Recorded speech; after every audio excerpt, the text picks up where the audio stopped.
Hello everyone and welcome back to round 2 back 9 coverage of the 2022 European Open. I am Jeremy Colling, I am joined by Nate Perkins, and we have a battle of brewing, Nate. Yeah, this is an all-time battle right here, Jeremy. Eagle and Paul are separating themselves from the field, seemingly birding every hole. It's disc golf the way it's meant to be played, and it's beautiful. Speaking of beautiful, this hole right here, folks, is a great one. Hole 10 can get you. There's out of bounds on this left side as we go over the soccer field. That out of bounds on the left side extends farther than it ever has before. There is OB long down this walkway, but they give you a little bit of relief once you get up to the green, as you have these 3 trees protected by the nets. There is a row of hay bales that stops players from rolling out of bounds if their disc stands up and rolls, which it oftentimes does.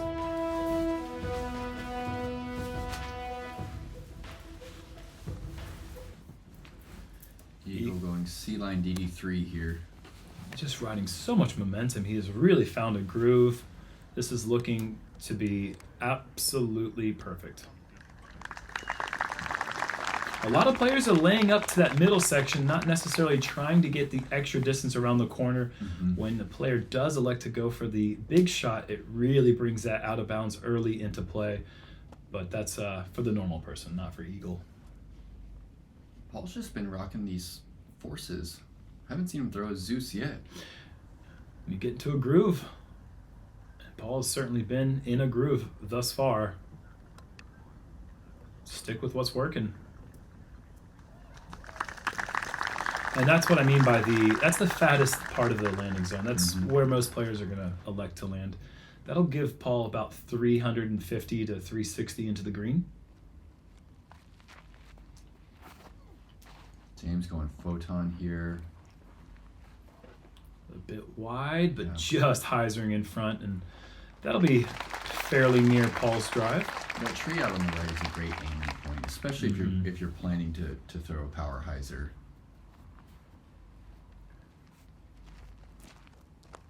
It's the best way to avoid the out of bounds left is to start the disc in line with that tree, and Gregg has done so fairly well. And he had a tough go on the front nine. Let's see if he can turn it around here in the back.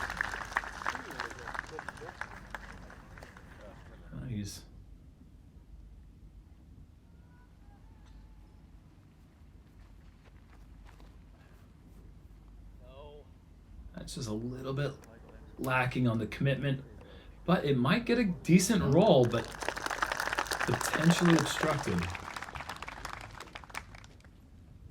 Something that I've found to be true at this course is once you get into some problems early, your muscles start to they get tight, and you are unable to really fully commit to the lines that you otherwise are accustomed to. And I think that might be a bit of what Gregg has been dealing with thus far this round. And now it's James with his JC line Terra. And Paul gets to go buzz into the green again. Gentle hyzer. Oh, Not too bad. Good reaction off the net. You would hate to see that stand up and roll. Razor Claw 1 for Eagle. He is about 295 feet or so from the pin, and that's just a hyzer putter shot all day long for Eagle.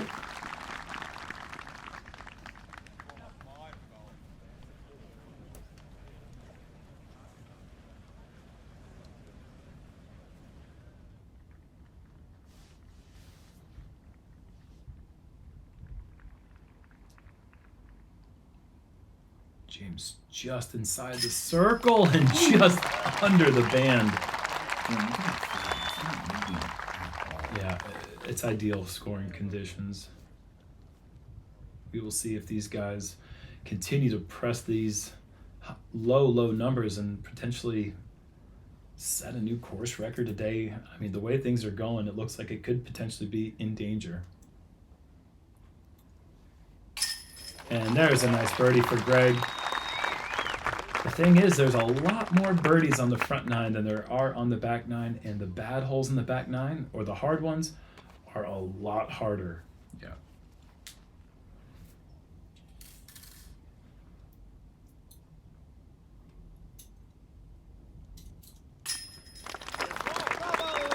Do you know the model shoes that Paul's wearing by chance? Those high top Adidas? Yeah, they're the Adidas Hiker. I think they just have the name the Pro Hiker.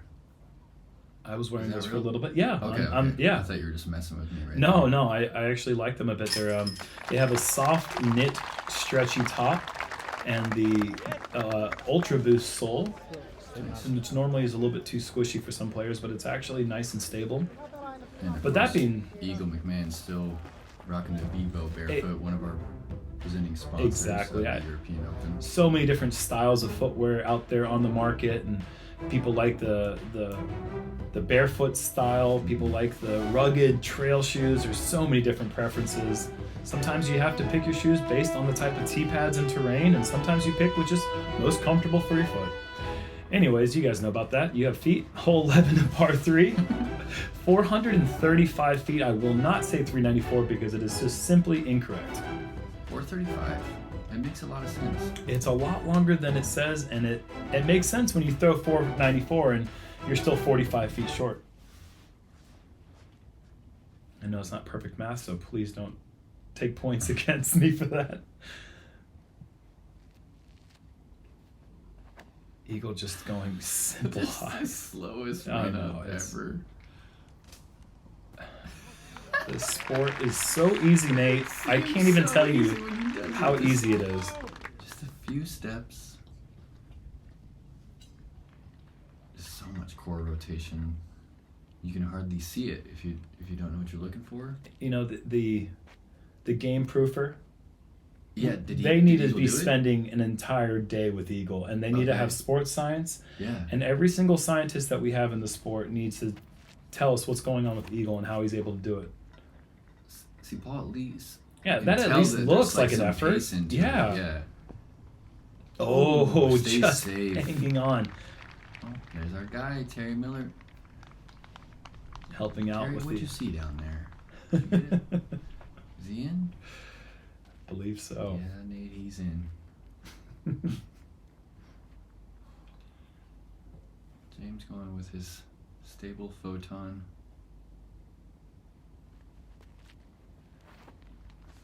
Oh, you gotta watch out for these trees here on the left side. They can really suck your disc into the out of bounds area. That's great, Germ. I caught that one that time. Terry will never live that one No, down. I don't think he Especially ever with will. Kevin Jones, DJ Yes. KJ, making a song about it. Oh boy, go check that out, folks. Greg with the lower line, and I like this play a lot. This just has got to avoid Needs some of the help. low. It needs help. What a Yes. shot. The low line is nice, and you saw that from McBeth in round one, skipping off the water. The high line is going to require a lot more luck once it gets close to the green.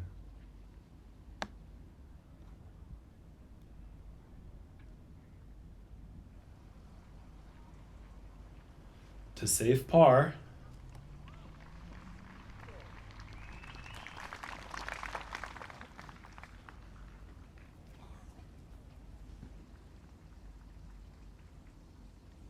And McBeth, knowing that Eagle is parked, needs to hit this to avoid being 4 strokes back.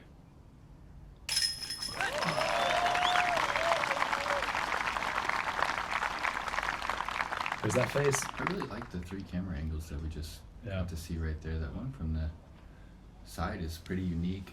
Yeah. Get a good look at his at the height that he sets up his elbow. Mm. He kind of has it higher than most people do.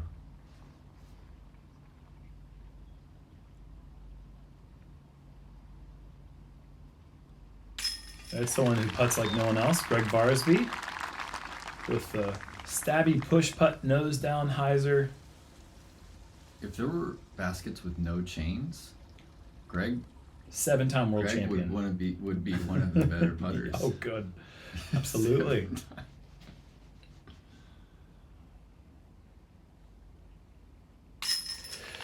So until James Conrad taps in that bogey, take a look at the back nine right now for our league card. It's doing pretty well. Yeah. But we're going to change that green trend to a little bit of red, but still, Gregg fighting his way back to even par. Meanwhile, Eagle McMahon and Paul McBeth staying the course. They both have the bird flu now. They are just racking these birdies up, and just the course is in trouble when you see these guys play this well. Yeah, so we cross the street, and once again we have to kind of wait close to a half hour to play this hole. Par 4, 183 meters, low ceiling with a slope. We've seen the quick flip roller. We've also seen a late turning understated fairway shot and a power forehand. It's tricky if you don't hit that drive, but if you get the drive to crest that hill, the birdie's definitely in play. Eagle going zen here. Yeah, he got himself into a little bit of trouble off the tee, but was able to salvage the bogey with a good second roller. But now he's changing his disc, going like you said with the zen, and that is just. Yeah, he's breaking these holes completely apart. Yeah. This hole and You 4 wanna- with this disc. You want to be high, He's up on the hill. He's got a. He would have a chip flick in. Yeah. But instead, he's gonna have like a little It's gonna- rainmaker yeah. buttery backhand now. Paul McBeth. going heat. Oh, that misses the tree, and it's perfect as well. The mistake a lot of players make is by going not understable enough. You see, both Eagle and Paul went to the right side of that tree that you can't quite see from the player's perspective. But the players definitely know it's there. Actually, you can kind of see it right behind that early pine. They both landed their drive to the right side of that tree, which makes the gap super tiny. But if you don't do that, you're more than likely going to roll down the hill, and that's a really bad place to be. So Gregg thought about the roller, changed his mind. I and like threw the that. score. I That's like a good that. spot right there. Yeah, he took some distance off of that flick, but he made sure to go right. If you go straight, or if you go somewhat left and you get a lot of distance, it doesn't matter. You don't have an angle to the pin. And this is James going insanity. Pretty flippy fairway. Great shape. Yeah, it's beautiful. Well done from Conrad. This is a tricky shot for many Yeah. reasons. Is he going wide of that tree in front of him? No, he's not. He's going inside with the Terra. Oh my gosh. What a high level shot from Conrad. It's going to work its way down the hill. But just to even get there that is not a shot that you guys are throwing at home. No. No offense, but that's a high level shot. Yeah, I mean, if he hits that tree and kicks left, there's OB down there. Yeah, double bogey maybe.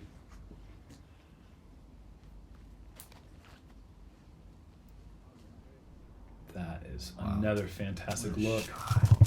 And this one does hang on to the mulch. I would expect Gregg to kind of flip an eagle up in there, but that Just thinking backhand the was same thing. nice. He switches it up more than really any other player. As we take a look at what Eagle has to Yeah. do to avoid throwing the forehand.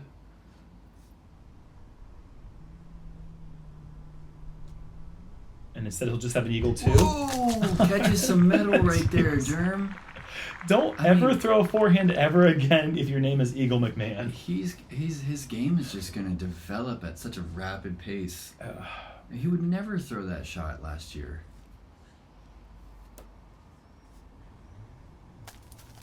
We've got 4 players inside 20 feet. This is the way the course was meant to be played, once again. Or maybe it wasn't. I think it was meant to be difficult.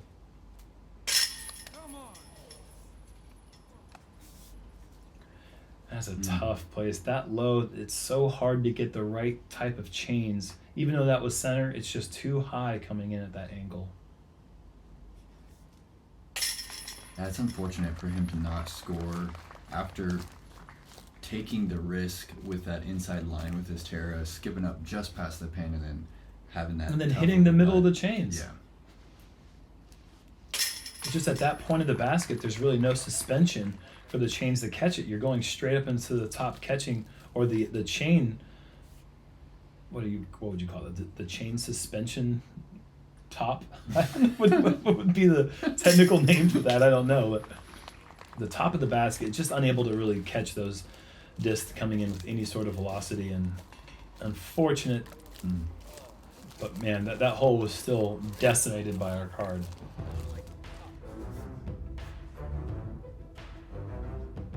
This pace is absolutely mind-boggling as we see Chandler Kramer working his way up continuously. He is now in third place, 9 under. I mean, he is only 8 back, which sounds like a lot, but you're 8 back of somebody who's playing nearly flawless disc golf, and that's... How many majors has Chandler even played? This might be his second or third major that he's... Yeah, I mean, I'm guessing he played in the tournament in Augusta. Cup, but yeah, this could be his second major. I don't... Yeah. Who knows? I mean, he's putting Texas A&M on the map. I know that they're proud to be watching their former disc golf player doing so well on the tour. Hole 13, par 4, 614 feet. Got to keep it low. Got to keep it straight to get over the hill and through the gap. And it's just a little pitch down the hill to Grandma's house. Eagle going Zen again. Oh, whoa. Breaking it looked like the it course. Restarted. I mean, the camera guy Where is is so that? far back that he is completely out of the way for a reasonable drive. This is unreasonably far. He just threw that disc straight into the hill with speed, and it just up and over. Is Paul gonna try and match that? No, he's going air shot. He's going here. air Yeah, shot. He's going air shot. Undertaker. Oh, I love that. We talked a little bit on the front 9 about nose angle, and that's what you get. If you can keep that nose slightly higher than the tail end, you're going to get that little extra slide.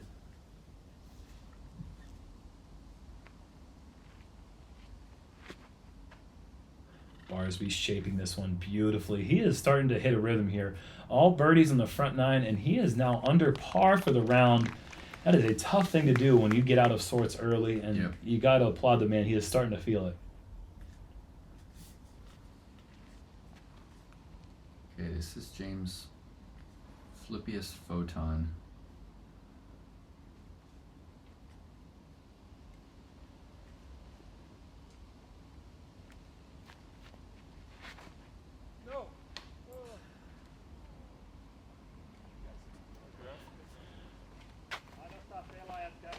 Very close to what he wanted, but just a bit too high, and now... Still gonna have a shot. Yeah, actually, we saw Eagle birdie from about this range yesterday. Probably has like 440 into the pin. Yeah. What do you think? I think that he may have done it. Whoa! Just Unbelievably good. I don't think they understand how good that was. That clap tells me that they don't know that James hit the first tree available. Yeah. That's how far of a shot? I think you're right. I think that's 460, 440. So, I mean, it's blind. You have absolutely no idea, and to just park it like that is top level. So when you're right here, you kind of have a decision to make if you're, a forehand player, whether you want to try and test that ceiling on the left or just swing backhand. Wow, in the base. Greg does it to perfection. Yes. Budistomo coming your way, Greg. Would you like orange or if you put it in the base at any point? That's right. Any point you put it in the base, you get a Pudistomo. Yeah. You right when you walk off the green of 18. Okay. You haven't picked up any of the energy drinks? I've picked up at least a dozen, but not because I parked a hole. But they don't know that. Oh, I parked a lot of shots then. McBeth hung that out a little wider than I think he would like, and he's going to have to make a slightly tricky putt onto this precarious basket location. Meanwhile, Eagle's just going for another eagle. Oh, I mean, nearly hitting the cage again.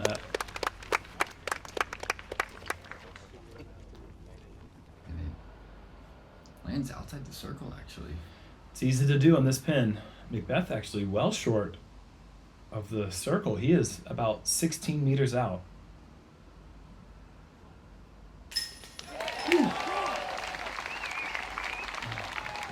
He's so relaxed in the upper body. Do you feel that he's just kind of relaxed on that distance? I am certainly more tense watching him than I think he is playing. when I see that putt, I think, oh, so many things can happen, and I don't think Paul sees anything else besides the heart.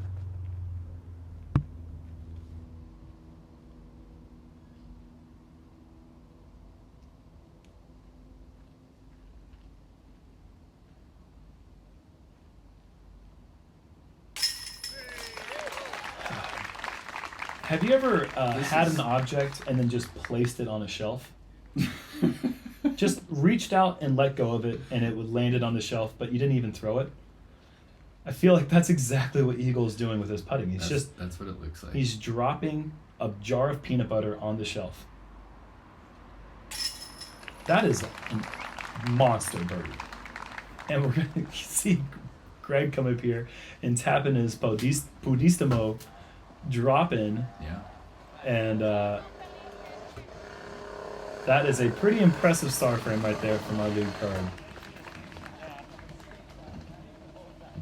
I mean, aside from the spit out and the out of bounds shot from James. I'm glad they showed this, Jeremy. Yeah. It's a nice little walk from 13 to 14. A nice little trail. You go underneath it through this little tunnel. In years past, when it was just pouring rain, everyone would hang out in the tunnel. Tunnel together and waited to throw 14, which is a beautiful par 3, 110 meters. This is the only gap to hit right here. Late flipping backhand with the mid if you're really Eagle. sick with it, like Yeah. Eagle. Mm-hmm. Shout out to Linus Carlson Yeah? for acing No. hole 14 Really? during round 2 with a Culverin backhand shot. I didn't know that. That's right. Now we all know. Well, I mean, it happened before these guys got here, so that's appropriate to share that now. Yeah. Okay, this is MD1. Okay.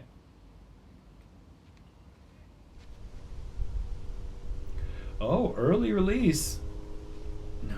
And it's like when someone does that, you think to yourself, that's somewhat normal. And when Eagle does that right now on this birdie streak, you're like, what happened? And I just want to see it fly too. Yeah, that's another thing. So, Undertaker Oh! for Paul. What a shot.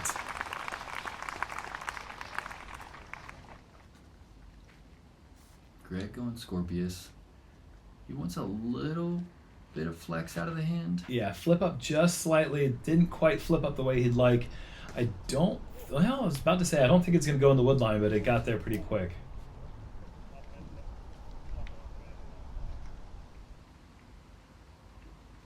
Surprised to not see James go with a forehand here. Yeah, since we're all switching things up right now. Relay for James. And also an early release. And maybe slightly better result than what Eagle has. He is going to be obstructed, to say the least. Yeah, in years past they did have some OB marked down in there, but this year that little creek is just casual. Eagle not in the worst spot, it appears. Should be a fairly easy little pitch out, but it's really all about the angle. And that's going to be just fine.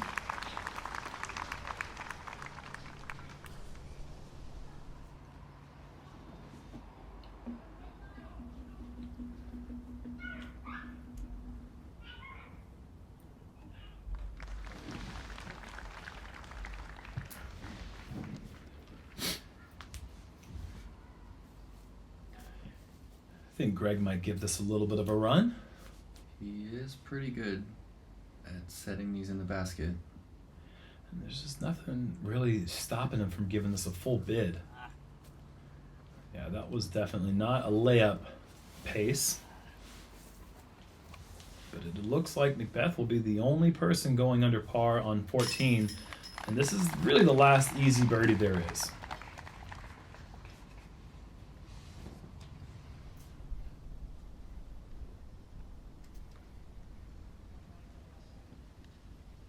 Yeah, I'm kind of curious, Jeremy. 16 is likely playing as the... I mean, the last 4 are probably playing as the 4 most difficult holes, I would imagine. Yeah, well, we're going to start with the next one as the hardest. 16 the fifth hardest, 17 the third hardest, 18 the second hardest. There you have it. And they're all substantially averaging over par. 15 the highest at 0.59. So 15. Okay. Oh yeah, 15. Yeah. It's we'll get to it here in a moment. And here it is, the brand new par 3, 509 feet. I didn't look at the slope, but it's quite a bit downhill, as you can see, substantially going downhill. The layup zone gets you up to about 389 feet. From there, it's a pitch across, but I believe most of these guys are going to try to go for this last island. There's no island rules or anything like that, so you will go to where you last crossed in bounds if you do happen to throw it out of bounds. And they were just playing into a slight tailwind on 14, so I believe it might be a slight head here. Looks like there is some right to left, actually. McBeth flipping it up towards the right side is exactly what you're looking to do. Just put the brakes on. Yeah. That's just how you draw it up. And I've talked to many people who are thinking that this hole might be a bit too difficult, and their suggestion is to move it essentially where Paul's drive just landed. Maybe not quite that short, but you know, I had a thought that I would actually like to share. Is what if we moved the pin each round? Just into like the USDGC does. Slightly different position on the pin. And we saw Eagle just barely miss that line yesterday. Today he makes the correction, and he's given himself a tail left to right. Look at the very rare birdie on 15. Both those shots are super high level. I mean, they're thrown into a right to left wind with stable discs. So if they throw with too much hyzer, the wind is just going to get underneath it and carry it left OB. Paul threw Onyx and Eagle threw DD3. Yep. And they just kind of punched it into the green. Really impressive.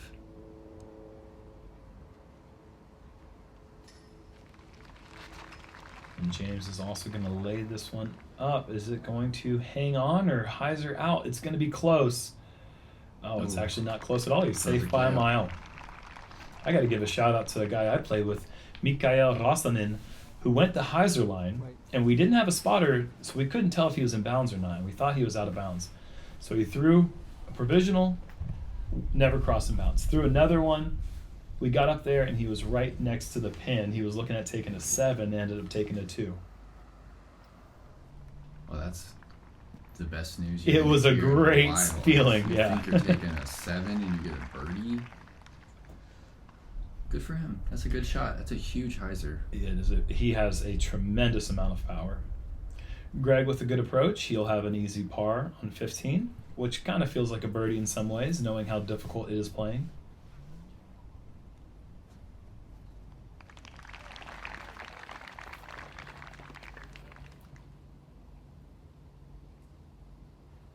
Paul just finally getting a stroke back on Eagle in the last hole. Can he make this putt?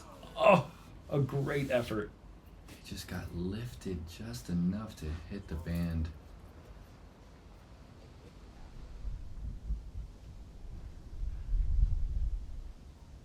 Oh, okay. And there's out of bounds. Only 4 meters, 5 meters maybe behind the pin. Any miss there that chains out is most likely still going out of bounds, and maybe with the wind he just wasn't quite feeling it. And are all the missed putts still layups? I believe so. I don't think we've seen him go for a putt and miss one. Yeah. Wow. That's a good point there, Nate. And we had 2 other birdies on round 2. Simon Lizotte, the up-and-coming player from Germany. In Henry Lontsivara. And that's it.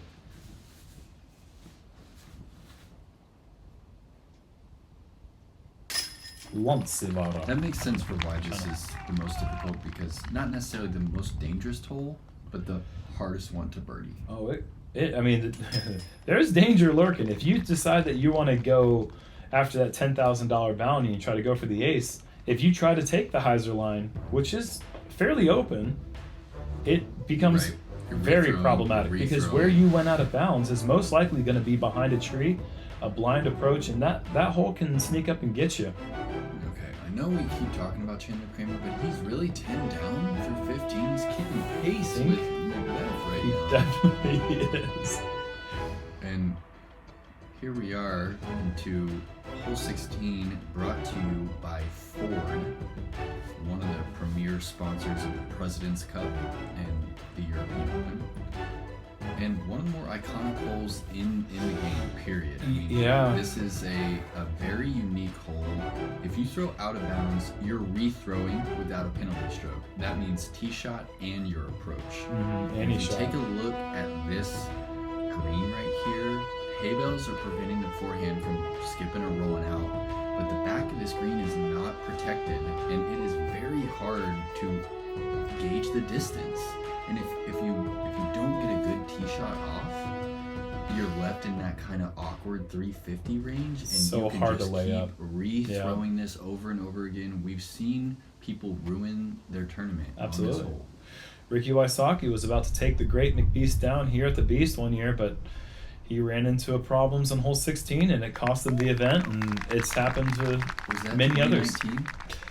I don't know if that was 2019. I think that was earlier, but yeah, there's been some great battles decided on this hole in a similar way to hole 17 at USDGC, which is something that we mentioned in round 1. McBeth is safe and clear on the tee.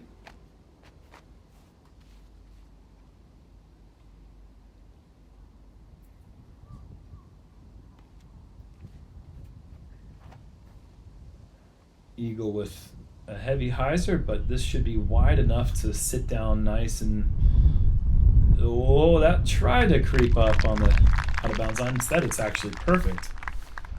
The closer you get to that left side OB line, the easier your approach will be.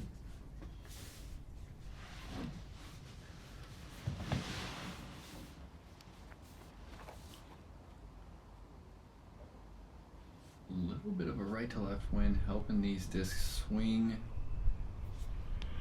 Yeah, in position. That's kind of at the back end where you want to be. Mm-hmm. You know, anything past that road and it kind of gives people the green light, but he's probably 330 from the pin right there.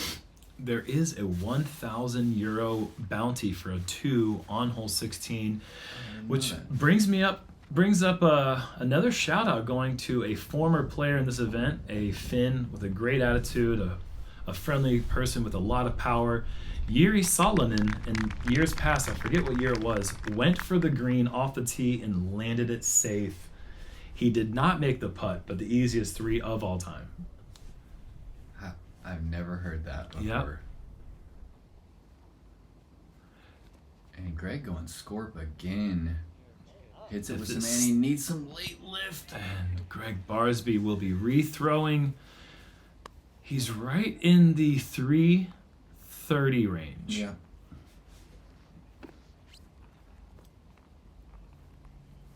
So got to reset. Make sure that you have the right disc for this shot. Give it height. This is looking much better. That's a big shot. I mean, you're going with this, your second choice, and if you miss that, it just snowballs from It's there. so hard to make the right decision. It's James just inside Gregg going in V. This looks good if it can sit. so hard to sit. It just And I mean, if that lands, 3 meters shorter, it's sticking. you don't see many players go flat and straight. James is not a player who likes to go hyzer, and this time he has found himself in between shots. He doesn't like to go the spike hyzer, and this hole really sets up well for people who do throw the hyzer. Now James is in a weird spot. He's in a really weird spot. He's now going with the Terra. So going putter. Now he's going 8 speed. This has got to sit down. And that's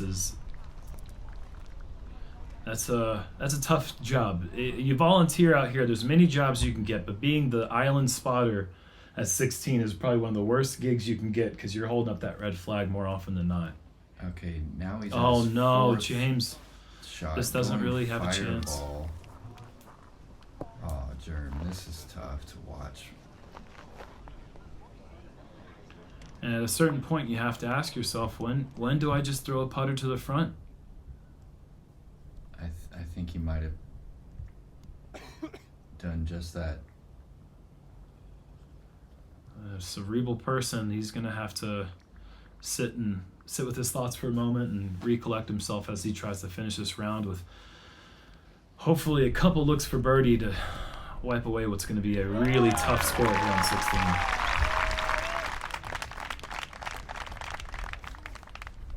Hard to step up and throw after you see one of your card mates have such a tough time. But McBeth, obviously a champion, he knows how to focus and step up when he needs to. Okay, guys, don't try this at home. This is tilt.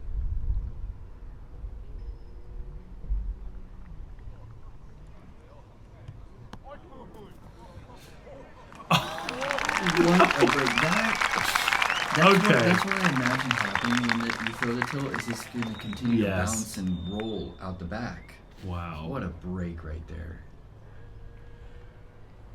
And so James did lay up, and that is his seventh I think. throw. Yeah.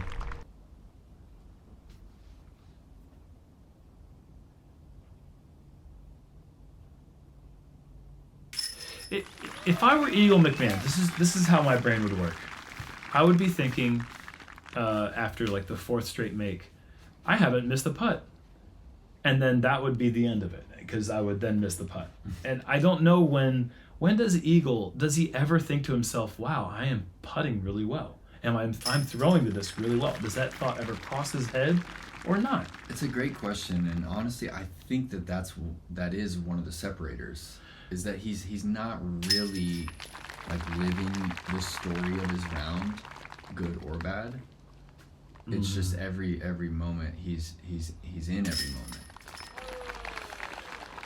It's a hard thing to do. It's what you want to do. You want to shut the brain off and refocus and make every putt feel like what you do in practice. But actually implementing that is the name of the game. And it does hurt. I don't know if you caught that, but McBeth just like handed James like a stack of discs. His discs. That tells the whole story in itself. That's a moment. I think I might prefer to collect my own discs, but it's like making that putt and then your card is sheepishly saying, "Good, nice putt," and you're like, I would really appreciate you just leaving me alone for a little bit. But I know you have good intentions. I want to clarify that I don't think Paul had bad intentions. Oh, absolutely not. Whatsoever. Absolutely. He's a true sportsman. You see hole 17. If you've never seen it before, one of the harder par threes we have in the sport. And Paul going Reaper here. And look at fairway. That turnover. Well, they're not normally that understable. He has that thing understable now, but okay, yeah, it's pretty beat in. Right? Every time I've seen him throw it, it's kind of flippy. They are traditionally out the box a little bit more overstable, but yeah, the one that McBeth is going with is.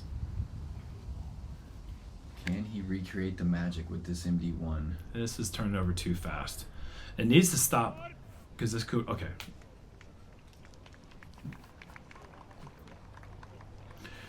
The wind, a little bit breezy now at this point. The flag's not moving much, but you can see it in the trees and in the shirt.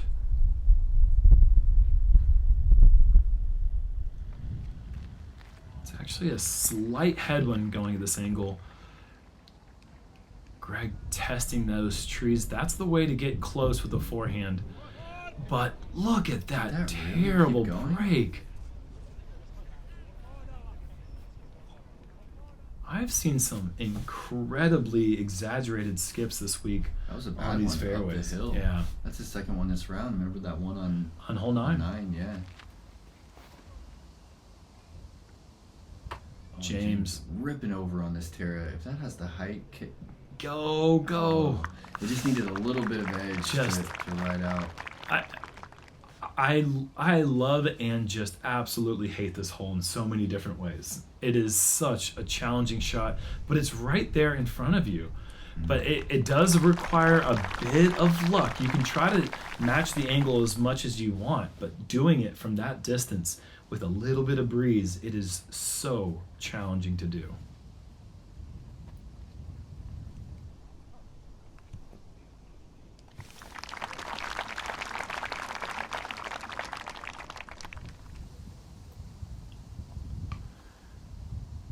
Not an easy layup to execute from right here. You really have to make sure it lands flat. The slightest bit of hyzer is okay, but if that hits any sort of exaggerated angle, it is going to roll out of bounds.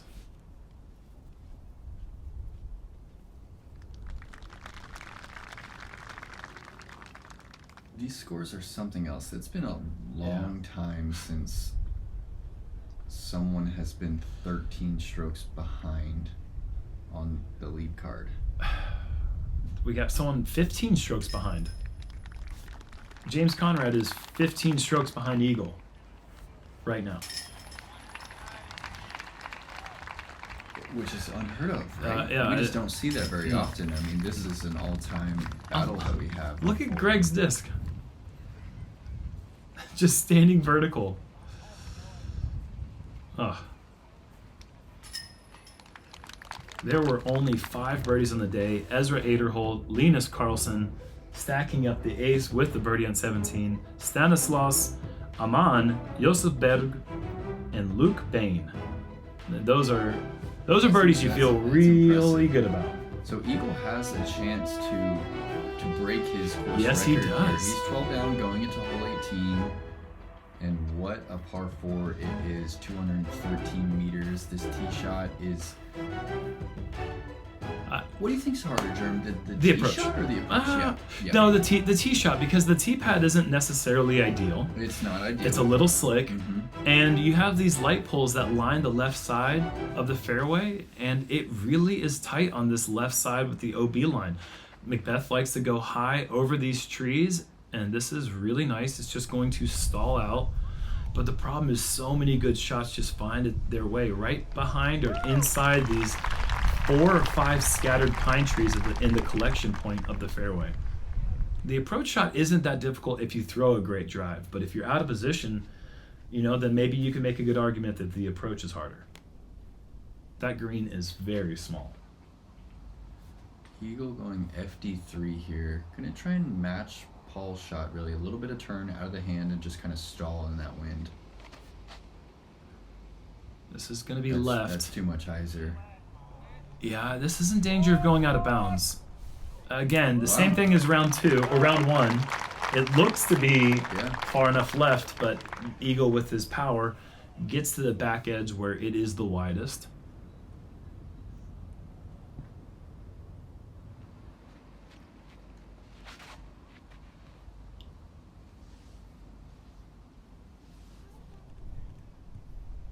James going Terra and just kind of matching Paul's line right there. Coming up a little short, but he's going to be inside 400 feet to the pin right there. Good.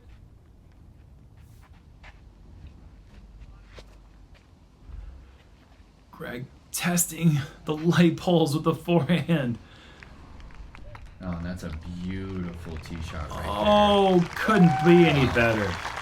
That'll set up Gregg with a 300, actually maybe 290 foot approach.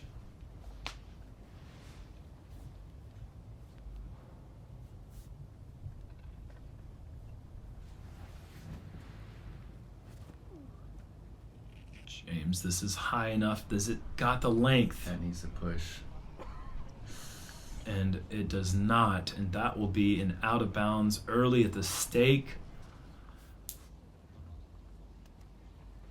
Eagle, once again, not the greatest tee shot. I think he needs to revisit how he plays this hole because he's putting himself in some difficult positions. Gonna have to go spike hyzer. Can he get the length?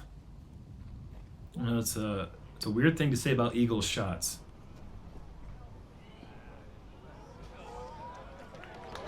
Oh, wow. Okay. for 13 under par. For new course record. And Paul not able to go pure hyzer here. He's going to have to shape this one. And look at him force over the shot. Oh, just narrowly avoiding the stake, and he has put it even closer than Eagle, 18 feet away. And I believe that's about where he was when he beat Gregg in that classic battle. What a perfect angle to see those discs come in on. Oh, Gregg. A misrelease from the perfect landing zone. I think he's just trying to throw it high enough that if he does hit the stage that he skips off. But unfortunately, he's caught the edge of it and he is out of bounds. And speaking of spots during their battle, Gregg hit a putt from a very similar spot. Yes, he did. That's a good point. It's a little bit shorter. It was farther back. Yes, 2017. Correct. Yeah, but now he hits it again. A par save for Gregg. He's going to finish the round at even, which it stings and it's also a little bittersweet because he had to fight for that even. Eagle dealing with a completely different battle right now. I mean, his putter hasn't touched the ground. I mean, special. Is he feeling nervous right now? This is a little different than the rest of the course, I imagine. Takes a deep breath.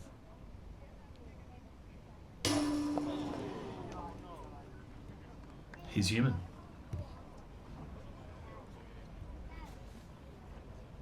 He's human after all.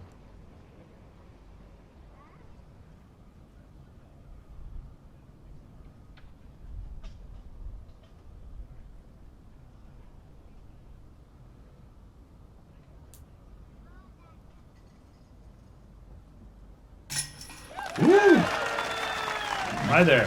And that is for a 7 down on the back 9 to shoot 12 for the round, match Eagle, and stay just one stroke back. Yeah, how does that feel, I wonder, to be not in first place, but be 23 under par in the first 2 rounds and be trailing Eagle, matching his 12 down from the first round with another 12 under. And Chandler Kramer holds on. He had an unfortunate roll away on 17 after a great drive that scored him his only bogey of the round, but 11 birdies to shoot 10 under. He is going to be on lead card, and so is the Finn, Niklas Antala. We will be seeing him once again on our lead card in round 3. But for now, that wraps up round 2 coverage for Jeremy Colling and Nate Perkins. We'll see you next time. Beautiful.